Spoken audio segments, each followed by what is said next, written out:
Welcome to the Inspirational Insights podcast. I'm your host, Donna Jones, and I'm excited today because we have the CEO of Viisi, Tom Vanderloop.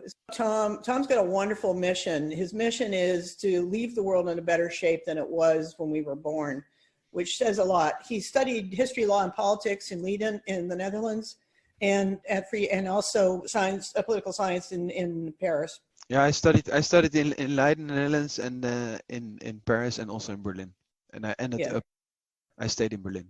Tom is the founder of Viisi, which is a financial service company that offers customized mortgage solutions for a highly educated customer. This company is also in the bucket list, Corporate Rebels, made up for innovative companies working with extremely innovative approaches to management. So what I love about this conversation today is, first of all, it's in the financial sector. Secondly, it's a purpose-driven entrepreneur I'm talking to. Third, we're talking about innovation, and those combinations make it really interesting. So Tom, welcome to the program. Thank you much for having me. Let's jump into what's the story of your journey, your own evolution in bringing your company from startup to where it is today. Why did you create Viisi the way you did? It's actually an interesting story because we are not a startup bootcamp formation. I'm one of the four co-founders, and we used to work together in a corporate environment. That was a financial planning company. It was also a listed company, a German company. And I was responsible with my colleagues to build up the company in the Netherlands. It was a subsidiary. And then at a certain point, the company in Germany decided that they didn't want to be active anymore in foreign countries, and then decided to close down those subsidiaries. And then actually by accident, we became entrepreneurs. And then we just said, okay, what shall we do? Shall we just search for another job? And then we said, no, we really liked it, and we were really successful in building up the subsidiary. And I said, okay, let's just do it together. And that's why we became entrepreneurs ourselves. I love the accidental entrepreneur moniker. I think that there's many of us that have started that way. There was no plan to do it, but there you are, you're in it, you might as well go. So it's fun too. In terms of your own evolution though, when you started that, you were in a particular headspace, you're mentally, you were in emotionally, you're in a headspace. What have you noticed has evolved for you, in the course of building up Viisi? I think, let's say I'm 51 now, and we are building Viisi now for nearly 10 years. And I think that on the one hand, you have this experience of doing, let's say, building a company again. So we're just doing it for the second time, but now we are the owners of the company. And then there's a kind of reflection going on of what did we like doing in the past, and what could we do better or differently. And then the first thing was that we said, okay, it's interesting to build a company, and it's also interesting to do it successfully, but something was missing. And that's what nowadays is called purpose. And we said, okay, it should have a kind of cause. So, the financial industry is a difficult industry. So I would say the way the financial industry treats society is really, really difficult. There should be kind of responsibility, especially from the financial sector, because it's such a decisive sector. It's a kind of infrastructural sector. And then we said, okay, we should just try to change the financial industry. And we said, okay, how are we going to do this? On the one hand, we said the advice which is given just should be much better in general. It should be that if you advise somebody, that 25 years later, you still can, let's say, have the idea that you help your customer in an excellent way. And if you talk about mortgages, that means a client never should have any problem paying the payments of the mortgage. And that's from our financial planner DNA. So a financial planner has a relational attitude to financial products, and not an attitude, let's just sell something and I don't care about the customer anymore. So it's a relation type of business. So that was one part. And then we said, okay, also this whole industry should be changed in a way that if you talk about, let's say, other industries, if you go to a supermarket and you buy a product, then you just turn it around and you just watch what is in this product, and you also, let's say, accept as a customer, or want as a customer, that you know exactly where it comes from, or this is a green product, and that's also something which is missing. So if you talk about mortgages, clients don't ask where does the money come from, and afterwards where does the money go to, if you just talk about the subprime crisis, for instance. So, and we think that it's very strange that on the one hand it's one of the biggest decisions somebody takes in his life, but people don't come to you as an advisor and ask, where does the money come from I get for my mortgage, or where does it go to afterwards? So that has to change. And the third thing which we added was, if you just think about what is the biggest problem in the world, it's probably climate change. So this whole idea of that the whole financial industry should be much more sustainable, that's the third part of the purpose. So it should be, especially if you talk about mortgages, it should be much more sustainable in the way we treat our globe, so to say. Interesting. Now, I know that Viisi has translated the concept of human-centered companies into reality. What does that look like? Yeah, the funny thing is that, let's say, although we didn't intend to start as entrepreneurs, we still are very entrepreneurial. So, and entrepreneurs, I think, or we think that people who start companies, the main driver to start companies is that people are just wanted to do it themselves. So often they say, okay, I have a better idea, or I didn't get the chance to do something in a bigger environment, and then the people just say, okay, I will just show them I'm able, that this business idea will succeed. The funny thing is that when entrepreneurs grow companies and companies get bigger, then they also start to micromanage their own people, although their initial starting point was not to be micromanaged by people. So we said, okay, on the one hand, I think we're not going to be very happy if a company becomes bigger and we become managers. We want to stay entrepreneurial.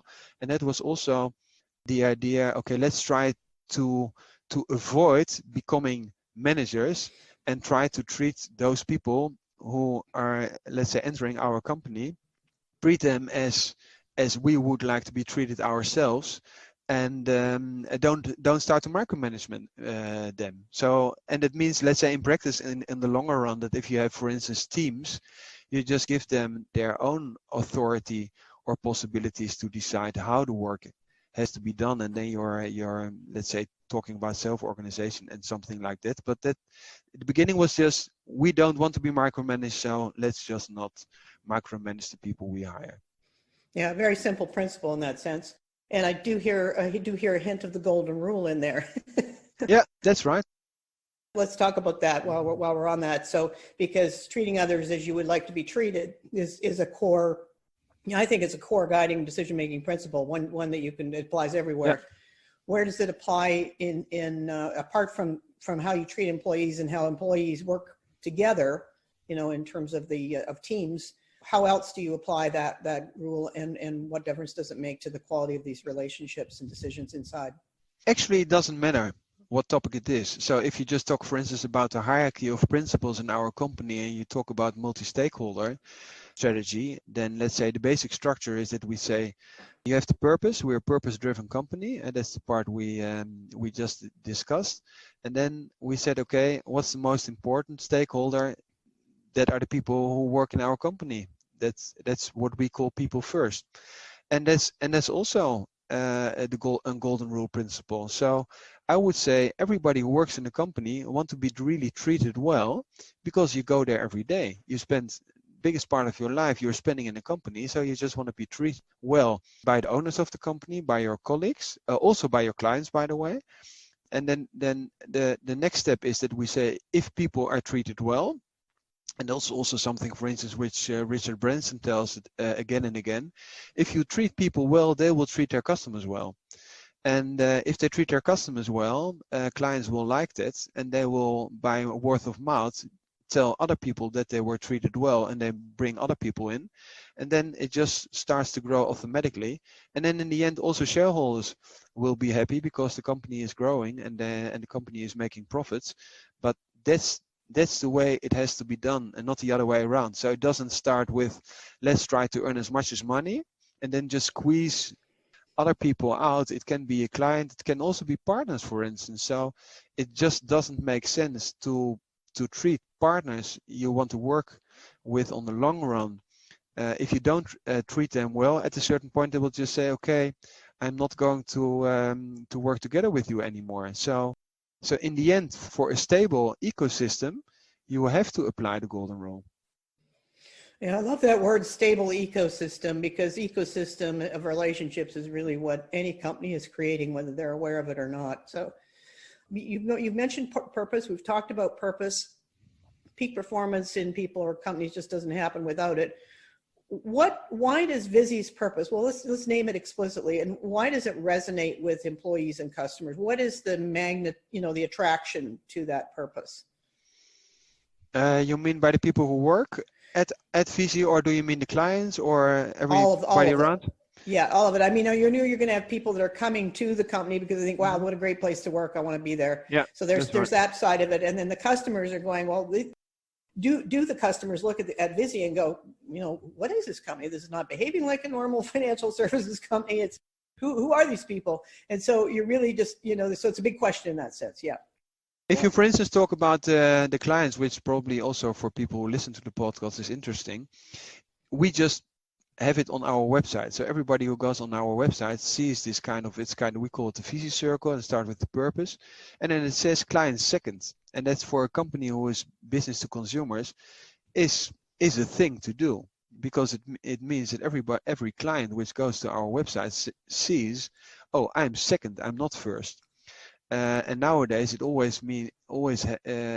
every company says, okay, no, it's clients first, and it doesn't matter 24 hours, 7 days a week, etc. And that's not the case. And the funny thing is that when you do this kind of stuff and you put it on the website, you're always a little bit scary. So will our clients complain about it? But exactly the opposite happened. And in a way, if you think about it, it's also normal that this happens, because all those people who are clients, they are people working at other companies themselves. And if you just reflect on that, those people who go to their jobs every day, they also want to be treated well. So the funny thing is that they say, I really like this approach.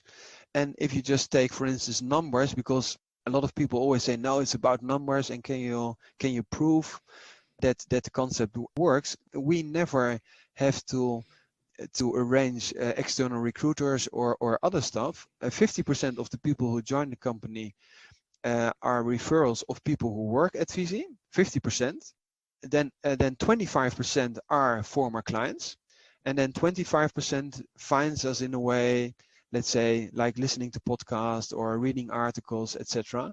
That's the way it works. But nobody is hired in another way. So it's also, it doesn't matter if you take just clients doing word of mouth, but you can also see it, for instance, on our Trustpilot scale. I think we have 4.9 on a scale of 5. So it just means if you give advisors or people the freedom to care about their clients, they just think in a different way. So they search for solutions, and if there aren't a lot of rules, in a sense that people are not allowed to search for the best solution, people will search for the best solution because they just want to do their work in the best possible way, because they want to have positive feedback of their clients. People who work in a company, they don't want to get bad feedback of clients. They want to get positive feedback of clients, because they want to go to their work the day afterwards again and get positive feedback of their clients. Yeah, it's the ripple effect. I mean, it's a beautiful thing, because it is based on how systems actually work, emotional resonance, emotional ripple effects. So and especially, for instance, if you are an advisor, and I mean you can raise salaries, etc. But when somebody calls you, or if you advise somebody and it says, okay, I want to be advised by you because my colleague told me excellent stories about your service. I mean, that's something where people get motivation from. Yeah, absolutely. Do all the employees, the incoming people, turn out? I mean, is there typically, if people are drawn to your culture and to the way you're getting work done internally, how does it usually work in terms of fit? We hire for culture and not for skills. That's the topic a lot of people probably know. And there are let's say different multiple aspects of this. It's a decentralized decision. So just take a very simple example. If you have a team of 4 people, those 4 people, they will decide who will join their team. That doesn't mean that other people in the company don't talk to those people who want to enter the company. But if somebody of those 4 people has a veto, somebody doesn't start.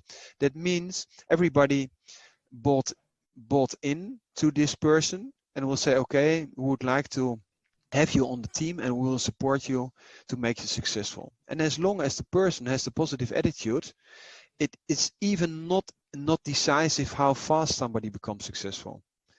And then because the question always is then afterwards, it's not about the coaching, it's about what do you do if there is not a fit. And because of the fact that the team decided together to hire this person on the team, you have a kind of psychological effect which is going on. So people support the new colleague, and only if the attitude of the person, so if the cultural fit is not there, and you would say, we always ask, with the knowledge you have now of your colleague, would you hire this person or not? And if the answer would be no, with the knowledge I have now after 3 months or half a year, and we wouldn't hire the person, then it's time to discuss this. But if somebody who enters the company also feel this, so if you enter a team and everybody is very supportive, and you just find out that it was not the right company you wanted to work for, or you thought, I thought mortgages or mortgage advice is very sexy, and you think afterwards it's not, you don't like it at all, then it's also not a problem to say after 3 months, to be quite honest, I was very fascinated by the company because I liked self-organization and I liked purpose, and you're such a cool bunch of people, but I just don't have anything with the product itself. And that's something which for instance turned out to be a problem, because we became more known as a company and we were number 1 great place to work, and then we just saw that people were entering the company who liked the company a lot, but they didn't think about what we were doing every day.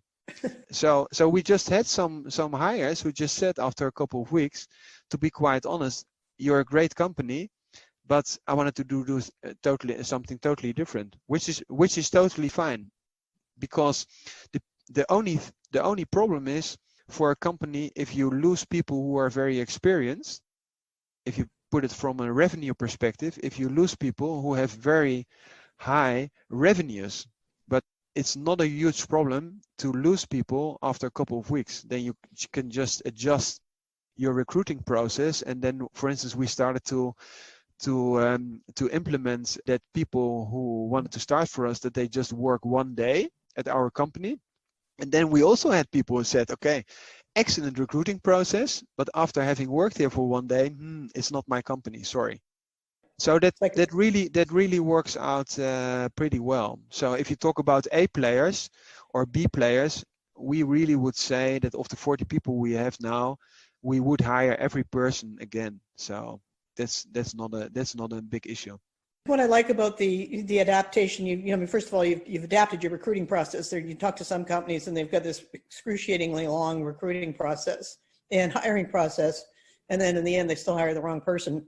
Yep. Whether it's through bias or through, and what I love about how you've done this is you've made you've looked at something, okay, this is popping up, that's emergent, in other words, let's work with that and try something else. And so that capacity to experiment is fantastic. Yeah, and we go also rather broad, so we don't care. I mean, those people have a university background, but we don't care what their university background is. So we have 2 people who have studied philosophy. We have somebody who was a teacher for Greek and Latin at a school. We have somebody who did transportation, technical study. We also have people who studied economics. I mean, I'm a historian. So we don't care about that at all. Psychology and this kind of stuff. So it's very broad. It's a little bit comparable with, let's say, management consultancy. And then we just see if it fits, and you get a much higher diversity, because somebody who studied Greek and Latin things totally different than somebody who studied physics or economics. So it also, the quality of your team is also much better. And on the advisors are all educated internally. So of the 20 advisors, we have nobody ever has worked at a bank and done advice at the bank. So that's all so-called homegrown. Which brings a really fresh outlook to customers. It brings a really fresh, I mean, it's a high level of commitment to enter into a completely foreign territory in terms of knowledge and to pick that up and run with it. So I think that would also be something that would add to the attraction to the company. Yeah, and it's also, for instance, you try to avoid mental barriers, because let's say the productivity we have and the client rates we get are so far away of what is normal in the whole financial sector, because we just don't compare, and we don't have people who say, now average is excellent. If you take, for instance, NPS and this kind of stuff, because we just don't know. And I mean, perhaps we can find out, and we know by analyzing what let's say the Trustpilot notes are or the NPS are of banks, but we just are not interested, and we don't have people working around in our company who say, but when I was working at that bank, this was already a great let's say remark, or that was a great, let's say, level, because we just don't know it, and we just don't want to know it, what our competitors are doing. Maybe I'm wrong, but it sounds like to me what that means is you're not looking for these past practices, you're not looking back, you're looking forward all the time. No, and it's also, I mean, if you talk about benchmarking, it doesn't make sense to benchmark in the financial sector, because I mean, if you talk, for instance, from a technical point of view, you should take technical companies. If you take about online, then you have to take, let's say, e-commerce companies. And if you talk, for instance, about client retention or the way you treat people, you better can take hospitality industry or a good restaurant. I mean, if you enter a restaurant and somebody brings you to a table, just compare this when you go to a bank. I mean, and then just see the amount of money you spent in a restaurant, and then see the amount of money you spent the next 10 years on the mortgage. So it should be totally the other way around. But the guy in the Italian restaurant treats you very well and brings you to the table. And if you enter a bank, you really have to search for somebody who will help you. So it's much better to just think what would be the appropriate approach, and then just search for the sector or the example which you would like yourself as a customer. It's exactly the same again. Yeah, I love the diversity, by the way. That's kind of a core thing for me, so I love seeing that. You've also done something innovative with Salaries. Tell us about that.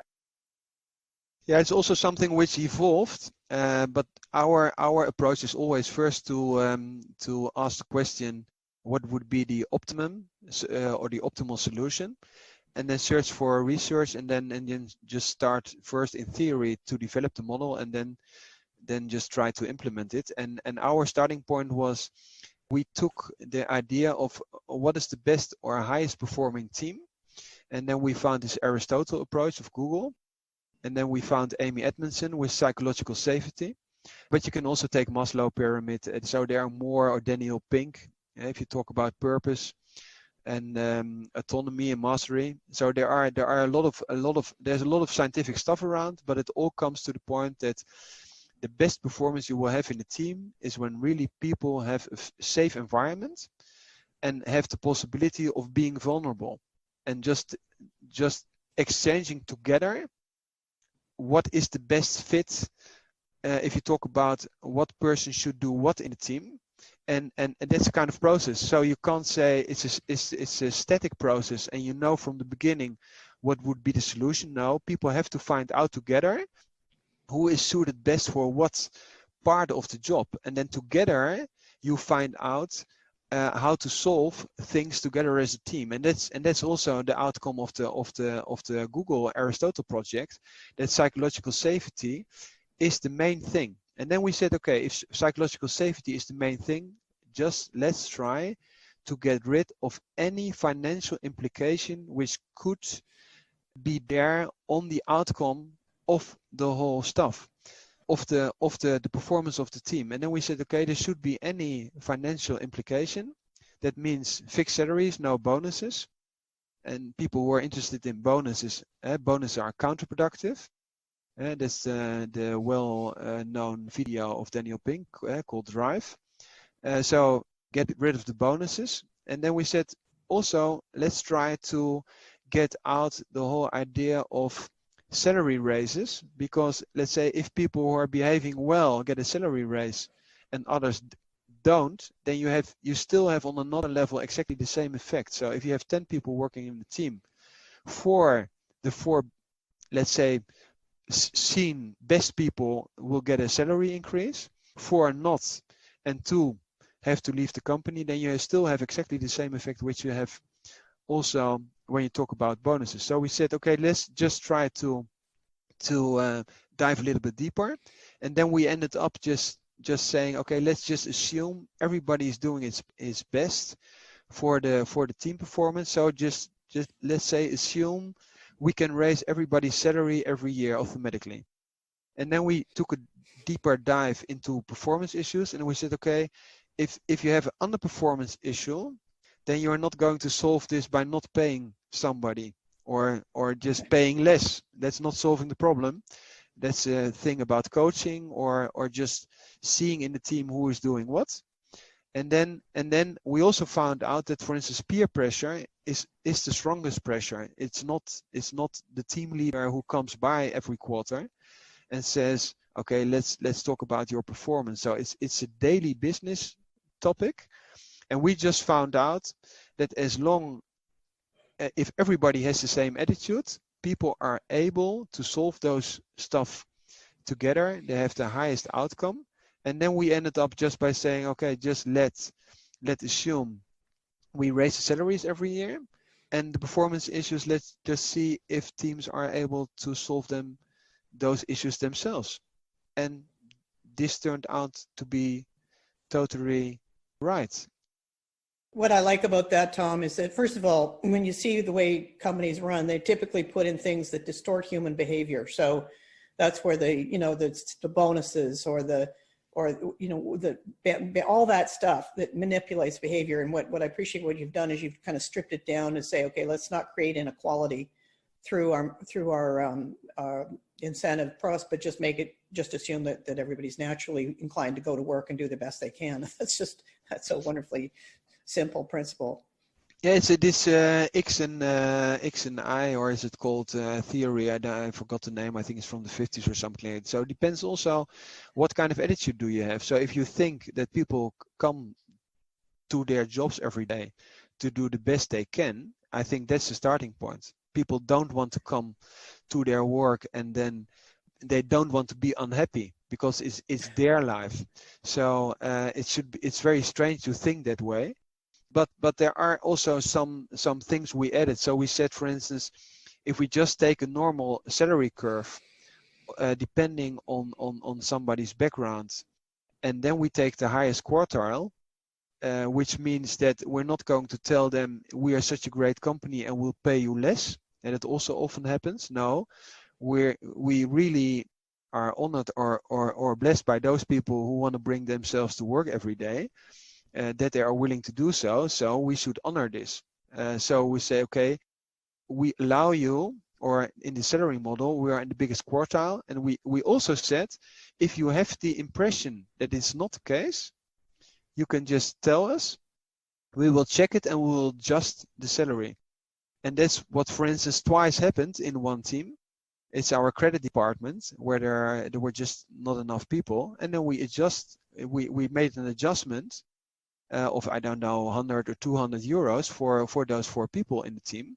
And the funny thing is that the feedback of the people was not that they were so totally amazed by the amount of money in which they got extra. No, they said, because those people are very experienced people and they worked in other companies, they said the most important thing was that we just did it. So it was a promise which was kept. And that's something where we just found out, because the guy was telling me, he had more or less tears in his eyes, and he said, it's not about the 200 euros I get more, but I've heard so many stories in the past because I worked in other companies and they always told great things, but they never acted on that.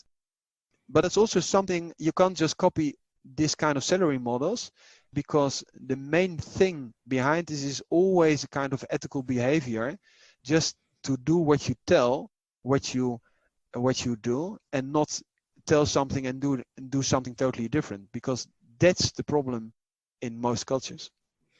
Well, it's actually the problem in hence the climate change conversations. It's not about the talk; it's about getting things done and staying in. So it's actually applying it. So, yeah, excellent example and really interesting way of how that feedback came back to you as well. What I'd like to do is tap into your personal experience, if we may, for a second, because I'm pretty confident that every founder of a company has at one point or another had an epiphany, a wake-up call, something that sort of says, especially a purpose-driven entrepreneur, something that says, I need to be different or move differently through the world. Would you be willing to tell us what yours was? Yeah, it's something, let's say, in the past for a long time I never talked about, and then I found out in conversations, if it was in interviews or etc., that in the end people were always, I wouldn't say digging, but they were interested and say, okay, where does it come from? Where does this drive come from? And when you talk to a lot of purpose-driven entrepreneurs, in most cases there is something in their lives which made this change. I was very lucky. And I will call this lucky, that I was very sick when I was 20, so I had cancer, and I had a chance of surviving it with 20%. So I'm really lucky I'm still there. I'm also very lucky that I was raised in the Netherlands and they have excellent hospitals. So in most other countries I wouldn't have been there anymore, and that gives you another approach to things. It gives you also a kind of mental freedom. So for me, the last 30 years have been extra time. It's like game over, and then the referee says, no, you still have some minutes extra time and you still have the chance of winning the match. And this is more or less how I approach life. So when I brush my teeth every morning, I say, okay, I have another day. Let's do something. And that's what I try. But it's also a kind of mental freedom, because if you really are in a shitty situation, I always have the kind of automatic mechanism where I say, okay, it can't be worse than what I've already experienced, which is also a kind of philosophical thing, because if you take Nietzsche, the German philosopher, he just says it's about your why. So you compare your why with this kind of existential experiences. But for instance, in the US, Viktor Frankl is very well known about this. So people who survived concentration camps, and then thinking in those concentration camps what they want to do when they got out, that's something which is so existential. But I meet a lot of people, so a lot of purpose entrepreneurs, they often have a kind of story, and then because I have a kind of connection and I feel that there is a kind of story, I often find out pretty fast, also by telling my story, because if I tell my story, the other person often tells her or his story automatically as a kind of reciprocity, but that's my story. And what I love about it is that it removes there's I think a really unconscious pressure on people to prove themselves socially.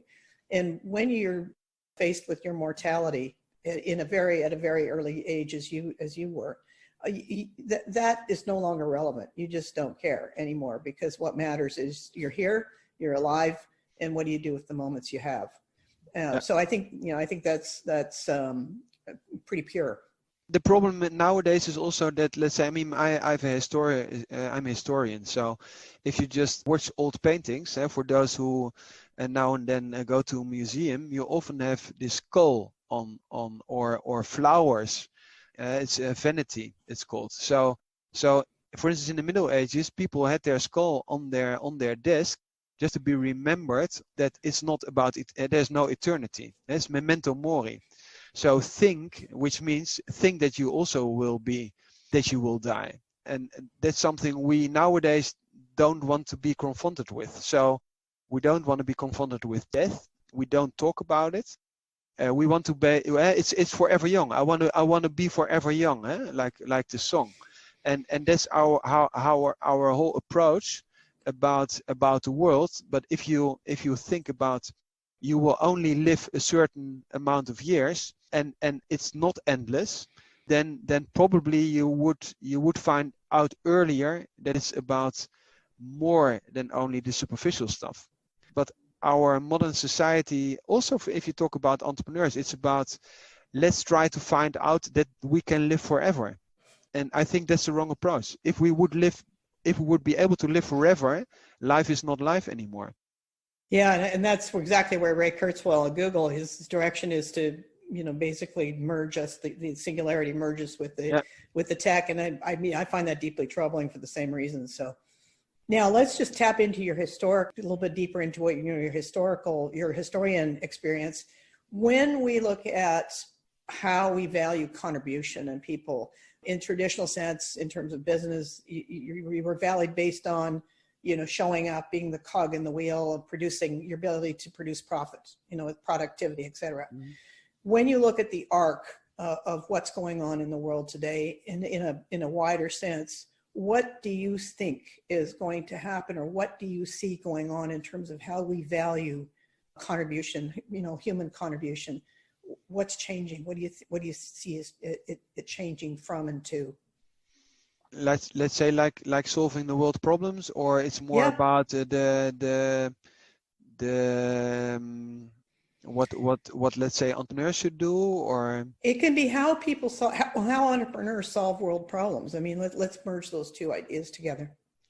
It's a very difficult subject. You have, I would say, two directions. On the one hand, you have, let's say, the more which comes from the American culture or business culture nowadays, which says, okay, there's always a technical solution for a problem, and it can be Tesla or other stuff.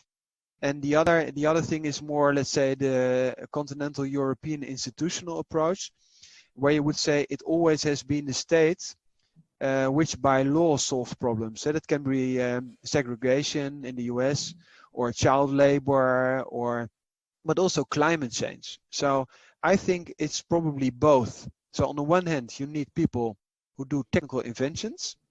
It's, for instance, if you just take about life expectancy, there's a lot of technical inventions which just are the reason that we live twice as long in comparison to 100 years ago. But on the other hand, I also think that that entrepreneurs should also be aware of the fact that the regulation of a state or of our government also plays a huge role. I mean, all the main things, if you talk about voting rights, etc., these were not entrepreneurs who solved this. Or if you talk about the way we build states or our courts, etc., we just did tell those people, if you have a problem with your neighbor, just try to solve it yourself. No, we installed courts, we installed parliaments, we decided that children should be in school until a certain age. We decided there's a kind of public infrastructure, etc.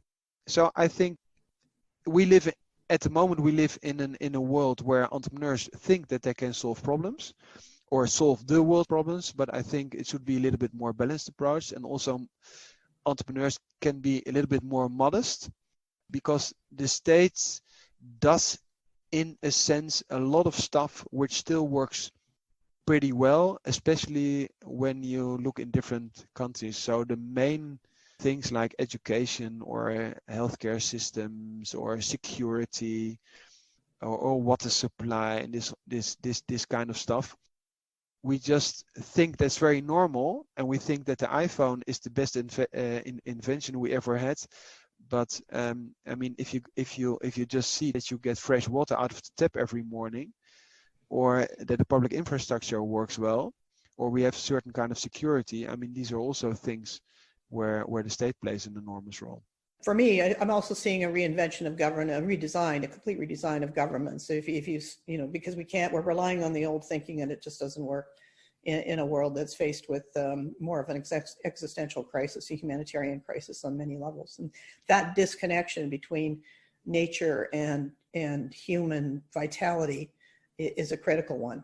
Yeah, that's how I see it as well. Thank you. Any particular tip you'd like to offer entrepreneurs or executives looking to reinvent themselves, their structure, I should say, the structure of their company? Yeah, I mean, you can always give a lot of practical advice, but I think that a lot of people do so. And with my background, I just think that if you are for the next time, if you are in a museum or is you skull on the painting, or if you like Viktor Frankl and this kind of stuff, or just to look into the mirror and just think, okay, my time is not endless. I mean, Simon Sinek always talks about why, but I think our basic, very strong, deep essence of life is that we want to contribute something, but it also helps to ask, for instance, your grandparents what their lessons learned are, because people who are, let's say, very old, they're not diplomatic anymore. They just can tell the truth. They can just tell the truth and said, okay, I would have done this differently. But it also can be, I have two small children. I mean, I have 10 years, and then they are not that interested in us as parents anymore. So let be very aware of time in general, and that can be in a family, that can be in friendships, old friendships, but it also can be in a company. And then you are back at the golden rule.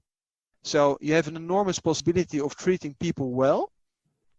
And that's something which I see as an enormous privilege as an entrepreneur, that the circle of influence you have on other lives is perhaps much bigger than it would be in another company. And I would just say, just use this enormous privilege to help people around. So if you, for instance, see the talk Innovator's Dilemma, which was going viral a couple of weeks ago because he died, that's about Clayton Christensen. Yeah, Clayton Christensen. His most interesting and most valuable speech probably is the one where he talks about what did you contribute to other people's lives, and that's the golden rule again. So, but he was a Mormon, so in his person it was his religious background which brought him to that. But let's not only behave when we are very ill or when we are confronted with our death, like I was, for instance, but let we just behave without this existential experience, because we're just humans. We are indeed, and I think what you're talking about here is that it's a career-defining guide for making decisions. At some point you're going to be asked to make a decision, and the question is, it centers back to, what's my contribution to the world? What do I want to? What difference do I want to make here? And that's Clayton Christensen, eh? I think that's everybody, to be honest. Yeah, but let's say, that was the video which was going went viral. Let's say a couple of weeks ago. But that's momentum mori, and that's as old as history. Yeah, exactly. Now I'm really looking forward to us meeting up in Italy in September. We've got something called the People Revolution in Milan that is happening. We're both going. Yeah, nice to see you there. Yeah, it'll be fun. So first of all, Tom, I want to thank you very much. It was a great conversation. Is there anything you want to add? No, I think perhaps I talked too much and too long sentences, because I'm not very good in keeping myself very short. So I hope it helped perhaps people, and also people sometimes who are in difficult positions. So that's why I also started to talk about it, to share this. Perhaps it gives some people also hope when they have the impression they are in a shitty situation. Let's try to be a little bit more human and help each other.